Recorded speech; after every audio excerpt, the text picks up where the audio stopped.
Sebelum saya mulai, saya ingin mengingatkan dulu pada satu putri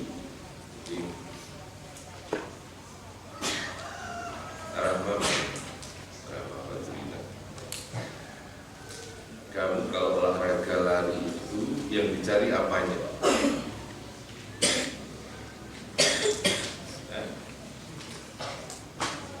Geser, ada geser? Mana geser? Iya. Kalau kamu lari yang dicari apanya? Larinya atau tempatnya? Ya. Jadi lari itu kalau kamu keliling halaman basket, voli, depan alam susah itu kalau memang nyari olahraga cukup. Kalau kamu kesana-sana itu pasti sudah ada niat yang berbeda. Wah Bapak puasa mau suudon, kan sudah pernah diumumkan dulu. Ya, jadi kalau keluar itu kalau bersama-sama, kalau cuma sekelompok kecil, ya itu sudah kita anggap pelanggaran karena keluar dari kampus, keluar dari komplek itu. Jadi tolong diingat, ini pada pengasuhan nanti diingatkan lagi pada adik ya, kalau olahraga di dalam kompleks sudah sangat cukup, kecuali pasti memang ada niat yang berbeda. Hari ini alhamdulillah kita sudah memasuki hari yang ke-10 pada bulan Ramadan dan insya Allah kalau dari sisi fisik penyesuaian yang dilakukan oleh semua anggota tubuhku sudah cukup. Jadi insya Allah sudah terbiasa dengan irama, ritme, makan yang di awal sebelum imsak, kemudian seharian tidak makan, baru nanti kemudian maghrib kita makan lagi, berbuka puasa. Tetapi saya ingin mengingatkan 2 minggu ini anak-anak mungkin merasa gerah sekali, panas sekali. Itu ada fenomena yang disebut dengan saya lupa namanya, jadi maaf harus lihat kata-kata. Equinox, fenomena equinox itu terjadi mulai bulan Maret ini tanggal 20 jam 3.06 dan sampai 2 minggu ke depan. Itu terjadi karena apa? Karena garis edar matahari yang sangat dekat dengan kita sekarang. Maka ada daerah yang sampai panasnya itu 40 derajat Celcius, panas sekali. Suhu tubuh manusia normal itu 36. Kalau sampai 40 panas sekali maka ya keringat keluar. Kita makanya ketika malam buka sahur jangan sampai kurang air minum. Dalam kondisi biasa saja pernah kita mendapatkan ada santri yang kurang minum sehingga kemudian sakit, dibawa ke rumah sakit, ternyata kata dokter nggak apa-apa, ini cuma kurang minum saja. Maka harus lebih banyak minum dari sebelumnya karena cairan yang keluar juga lebih banyak dari sebelumnya karena suhunya memang panas kan. Dan anak-anak juga mengalami. Kemarin saya pulang dari Jakarta itu saya kira ini Merapi mungkin, tapi ternyata sudah dapat kiriman ini fenomena equinox tadi, garis edar matahari yang sangat dekat sehingga panas. Kemudian saya kemarin di jalan itu menemukan Anda adalah apa yang Anda makan. Maksudnya apa? Banyak orang sekarang sakit itu bukan karena kurang makan, tapi justru karena banyak makan yang kemudian menimbun racun di dalam ususnya.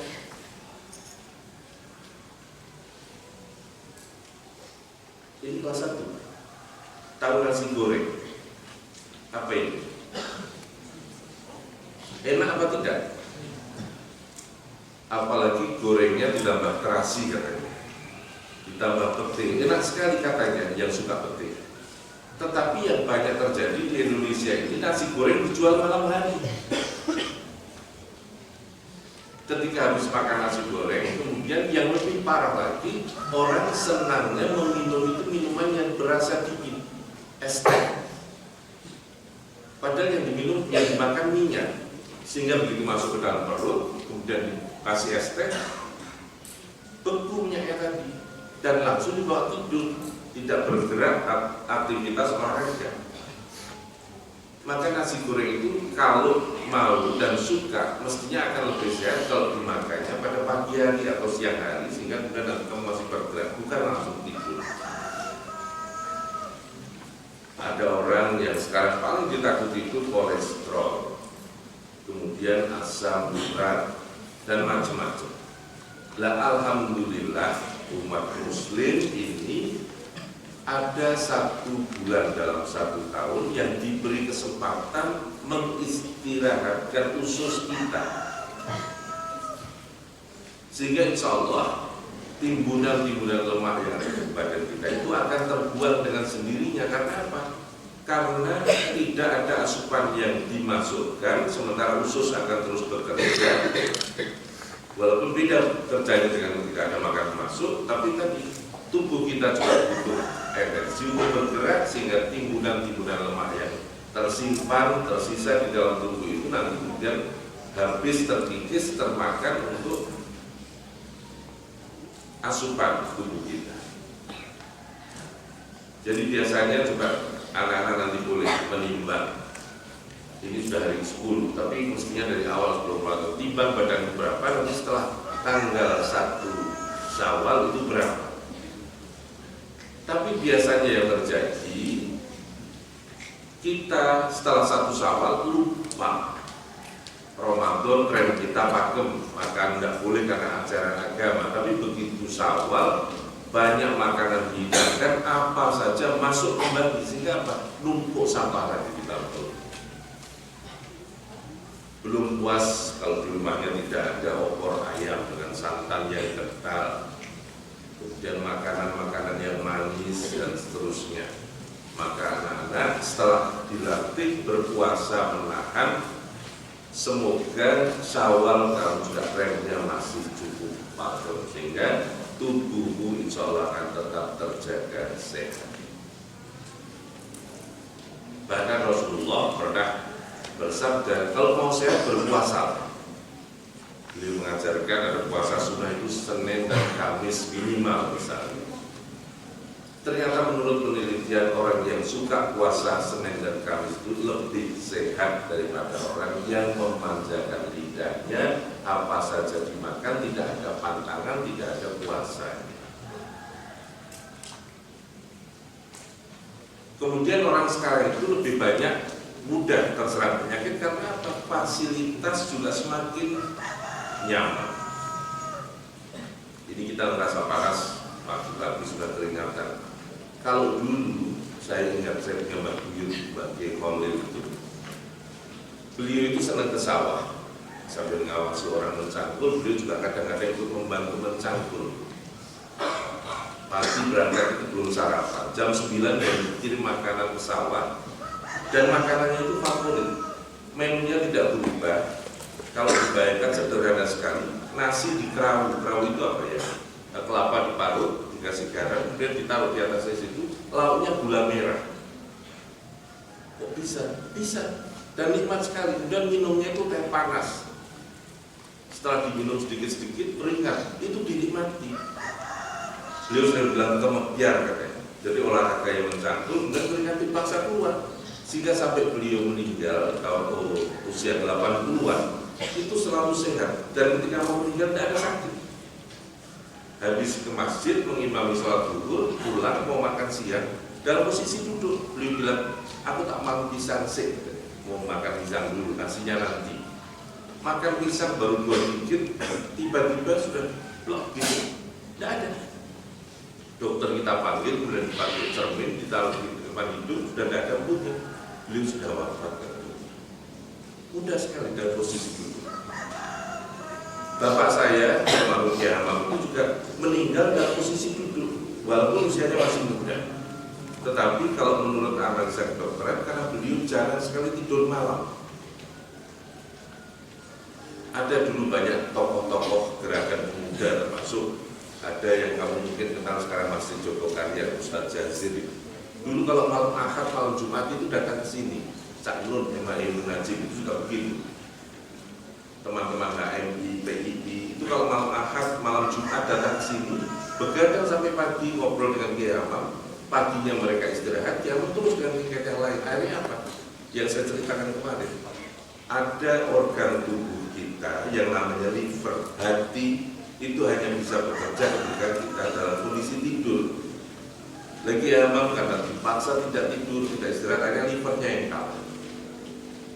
Beliau sakit, termasuk sakit liver, meninggal dalam usia 55 tahun. Tapi yang unik adalah 5 tahun sebelumnya, tahun 88, ketika beliau baru berusia 50 tahun, itu Ramadan biasanya beliau mengisi kuliah subuh sendiri, ada orang yang mengajar seluruh tiap hari beliau mengisi. Waktu itu 1 bulan penuh tidak bisa, karena apa? Beliau sakit. Tanggal 5 Syawal biasanya alumni datang. Ketika alumni datang, beliau bilang, "Nek arep ketemu aku nama wae. Kalau mau ketemu saya di rumah saja. Saya nggak kuat kalau jalan ke gedung pertemuan." Akhirnya alumni pada ke rumah. Ketika tahu almarhum sakit, banyak alumni yang bertanya, tapi beliau bilang, "Saya tidak sakit, hanya tidak bisa tidur." Dan ternyata tidak bisa tidur itu susah. Kita lelah, kalau berbaring dari yang menutup mata istirahat semuanya itu tidak bisa. Tapi yang unik itu banyak yang mendengar dan bisa ditanyakan, orangnya masih banyak yang hidup. Beliau bilang, "Saya kemarin itu merasa ditemui bapak saya, almarhum Kiai Ja'far, kakek saya." Kata bapak saya, beliau memberi saya uang 5.000. Kalau 5.000 itu diartikan 5 tahun, ini sekarang tahun 88. Mungkin nanti tahun 93 saya mati. Dan ternyata betul, meninggal pada tahun 90. Hari Rabu, pas pengumuman kabinet Presiden Soeharto yang terakhir. Dan enak sekali, dia juga dalam posisi duduk begini. Terus saya waktu itu disuruh pulang untuk mengambil barang, ada yang ketinggal di situ. Tinggal ada ibu, kemudian ada Pak Misom itu dulu petugas kesehatan yang oleh Departemen Kesehatan ditugaskan di pondok seperti bidan itu. Kemudian duduk, beliau bilang pada ibu almarhumah, "Kayak sudah teko, itu sudah pada datang jemput saya."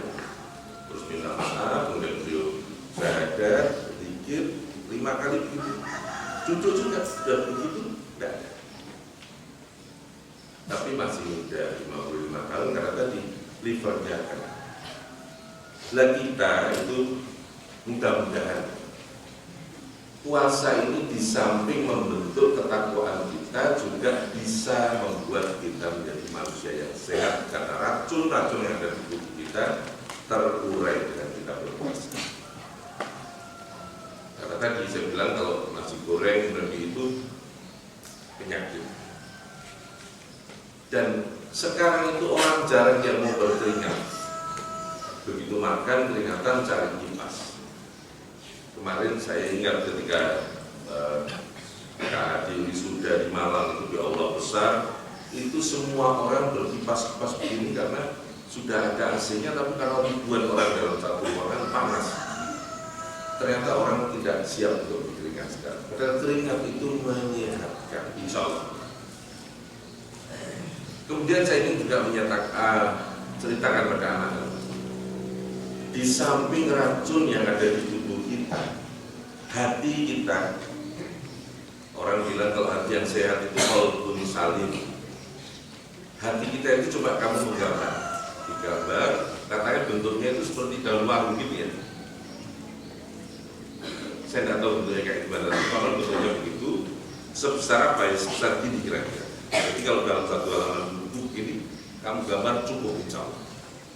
Dulu ada cerita, seorang anak kecil yang gampang sekali marah. Oleh orang tuanya dibilang, "Coba kamu gambar hati." Setelah itu setiap kali kamu marah atau setiap kali kamu melakukan kesalahan, jujur saja pada hati itu. Ambil pulpen, gambar hati, tadi kasih titik satu, titik. Anak ini disiplin, ternyata dalam satu hari lebih dari 1 kali dia marah. Kadang 3 kali, kadang 4 kali, dia dikasih 4 titik. Kalau 4 kali dia melakukan kemarahan, kalau melakukan kesalahan juga dikasih 1 titik. Ternyata dalam 1 tahun hanya titik-titik itu bisa memenuhi gambar hati yang ada di halaman bukunya.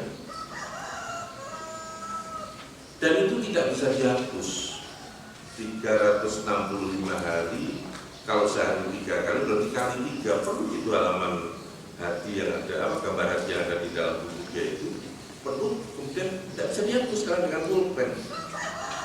Tetapi istimewanya kita sebagai umat Islam, pasti hati-hati kita itu kadang kotor. Melihat orang lain yang berbahagia, kita bukannya ikut bersyukur, malah iri. Kok dia bisa begitu, padahal saya susah. Yang muncul kemudian bukan ikut bersyukur, tapi iri. Kemudian kadang-kadang juga punya pikiran yang jelek pada orang lain, sehingga hatinya itu dalam waktu-waktu kemudian menjadi kotor. Tapi Islam memberi kita kesempatan dalam bulan Ramadan membersihkan hati kita,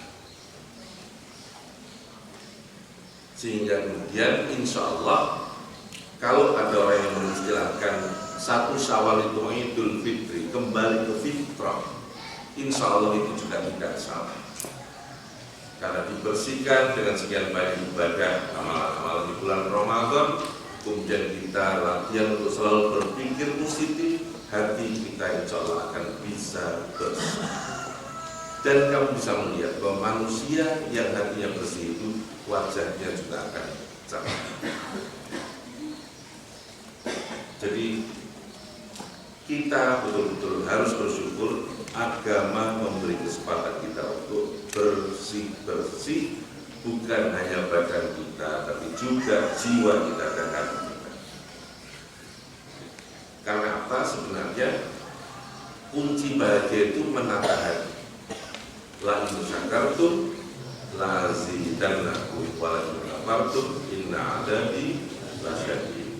Kalau kita bisa bersyukuri apa yang kita miliki, bukan selalu kepingin pada apa yang dimiliki orang lain, insya Allah kita sudah akan merasakan surga dunia. Kita akan merasakan.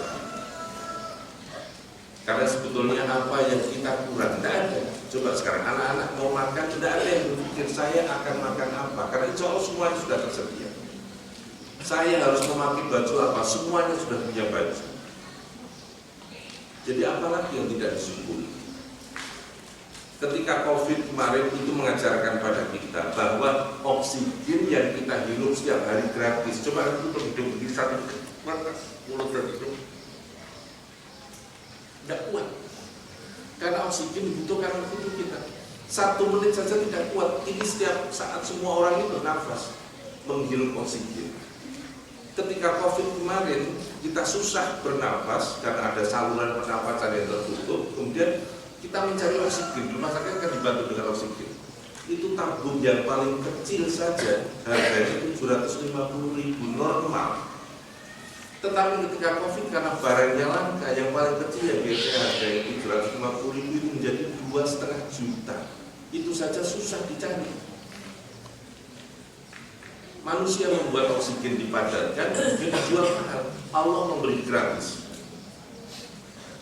Tadi saya bilang ada fenomena equinox.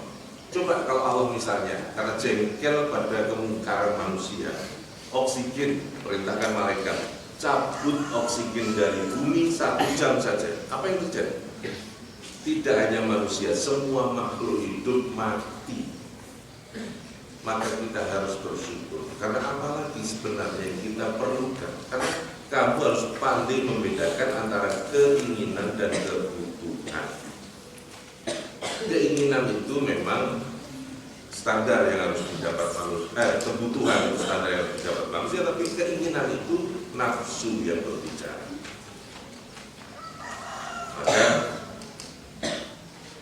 kalau bisa bersyukur, insya Allah semuanya akan terasa baik dan kamu akan bisa hidup berbahagia. Dan kalau tidak, masalah.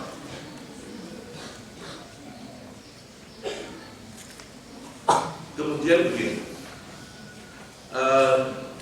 semua orang yang disebut orang Islam itu pasti sudah bersyahadat.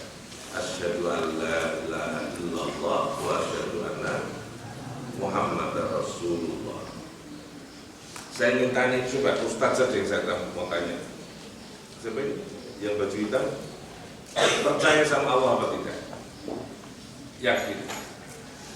Apakah kamu berani kalau mengatakan bahwa apapun yang menimpa kamu itu karena Allah berkehendak?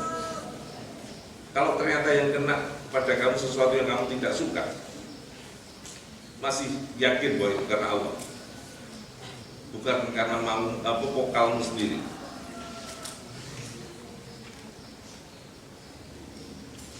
Ada cerita seorang raja yang punya seorang pembantu yang sangat setia. Pembantunya ini sangat iman pada Allah, sangat percaya pada Allah. Tetapi raja ini kadang-kadang jengkel. Raja-raja zaman dulu itu senangnya berburu, kalau lagi stres gitu kemudian berburu. Suatu saat raja itu mengajak pembantunya ini berburu, tapi tidak dapat buruan satu pun. Pemburu itu bilang pada raja, sudahlah, sabar baginda. Ini semua karena kehendak Allah. Marah-marah. Karena apa? Karena kamu selalu bilang karena ini Allah yang menghendaki. Tapi pembantu lagi selalu bilang bahwa itu terjadi karena Allah. Lah, suatu saat berburu lagi, tidak ada binatang buruan lain, yang kelihatan cuma macan. Akhirnya raja tadi mengatakan, oh sudah macan itu saja daripada kita tidak dapat buruan apa-apa.